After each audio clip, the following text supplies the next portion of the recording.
Hey guys, it's me today, Teo. I'm going to continue doing my top 10s, but not now. I'm going to do a review of Superman Earth 1 by J. Michael Straczynski and Shane Davis. Now, before I start this review, I have to say,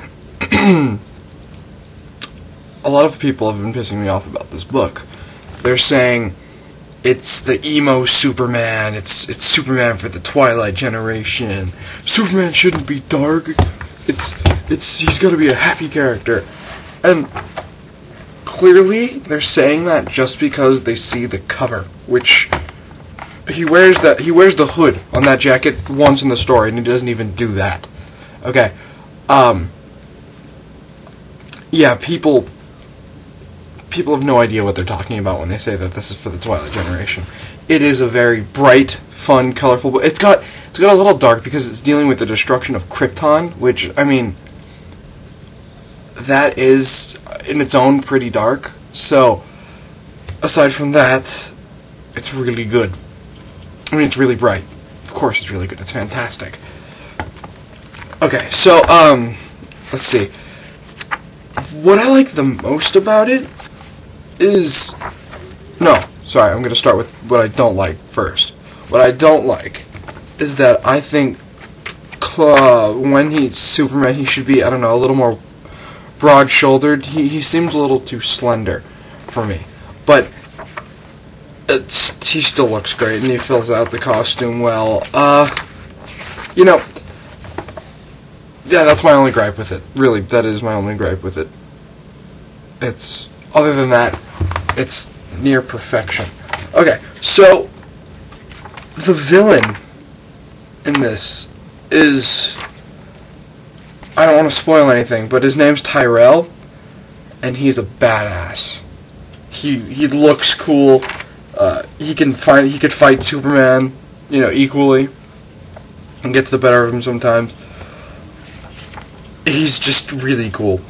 He comes off as kind of arrogant, but I kind of guess he would be. And let's see. It talks a lot about the Krypton it shows in this. The Krypton it shows in Superman Earth 1 is really cool. I love the Krypton that they show you. It's like a mixture of the DC animated universe with everything else that we've seen in the movies, and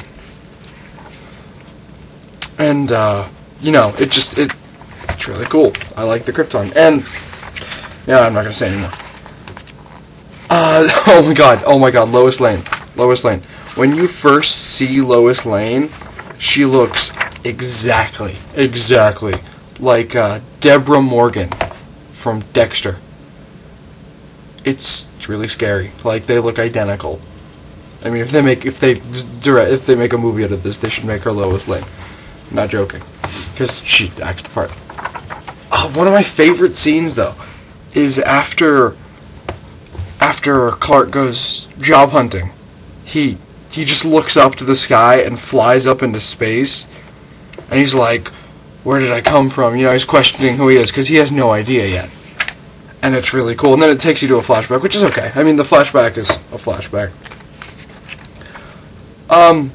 I don't really like the idea of John and Martha Kent being old, like really old, when Superman's just like 10. Looks like he's 10 here, and they look like they're really old. But, I mean, it's not it, because, John's dead.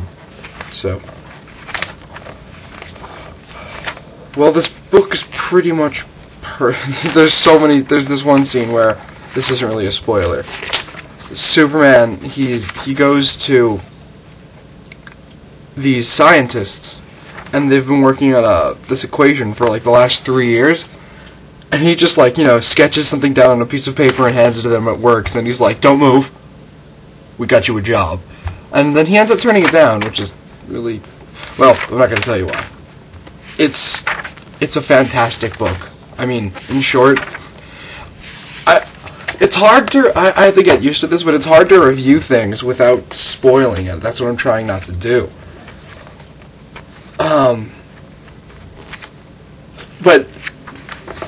But everything comes into play here. It perfectly balances, it perfectly reimagines Superman. Like, it makes it modern, it's modern, classic, and brilliant all at the same time. And another thing is that they're kind of going Silver Age route here. They're making his costume invincible by explaining it was material from Krypton, so like him, when it comes to Earth, comes to a yellow sun, it gets invincible like him. Which, I mean, kind of explains it away, but I don't know, I don't like the invincible costume, but whatever, it's not even that big of a deal. And the S, this isn't really much of a spoiler. It kind of is. Yeah, you know, I'm not going to tell you, but the S is real. The S stands for some. It doesn't stand for anything on his homeworld. It stands for something that John and Martha came up with. Oh my God! And there's this scene that is awesome. Superman's fighting all these things, and there's a throwback to the cover of Action Comics, the first one, and you know, he's picking up this. I think it's a tank, but it's really cool. I thought it was a very fun throwback. Superman, this is a little dark, but it's not dark as in the sense you can look at it and be like, wow, that's pretty dark. No, it's still a fun comic, with just the right amount of dark. And you could tell that the next one will be brighter, I guess, in a sense. Like, there's still going to be some darkness in the next one, but not nearly as much as this one, which isn't even that dark.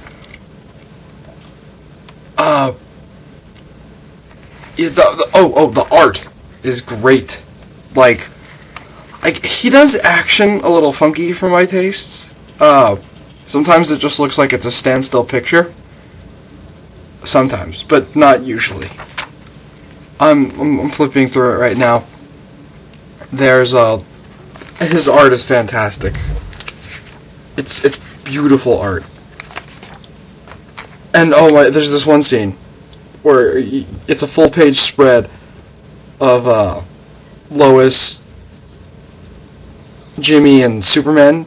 Superman's in full costume, and he's just standing there all epicness, and it's a really cool picture. And then on the next page, there's this awesome fight. This whole book is just really good, and you know, they don't really explain away that, you know, he puts on his glasses and changes his hairstyle and he doesn't look anything like Superman. You'd think with a high digital photograph of Superman they could figure out that Clark Kent is Superman. Even if you change your attitude and your look, I mean, you should still be able to figure it out. They're the same basic person. It's weird. I actually like Jimmy in this, which is weird because I don't normally like him. And then the article at the end, written by Clark about Superman, is really cool. I actually enjoyed that a lot. I found it very fascinating. And yeah, there's just not much else to say about this. I mean, you could look at the back.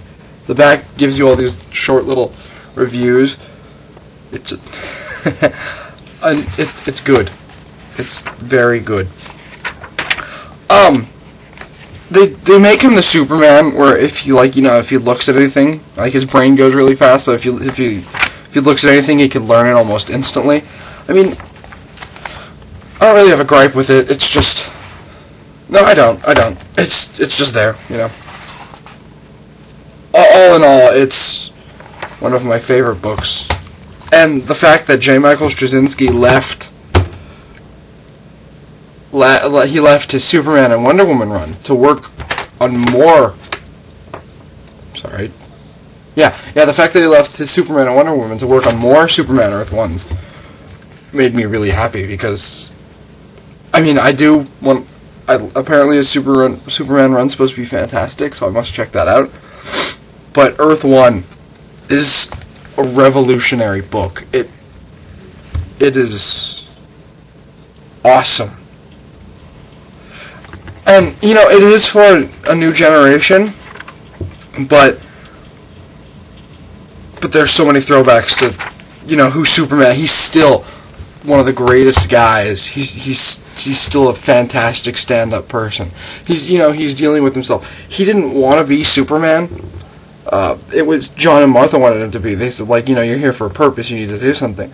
And he's like, I don't know if I can do this. The world is just fine without me. Like, basically, he'll only do what they want him to do if there's something that the human race on its own cannot take care of. And all of a sudden, this Tyrell guy comes in, and he's looking for something. And, you know, he'll do anything to get it. Like, you know, they're highly advanced race. So, Superman is forced into action to fight them. And there's this one scene where Tyrell's talking to Jimmy Olsen, and Clark is just standing there, and it's so awesome. I highly recommend this book. This is one of the best things I've ever read.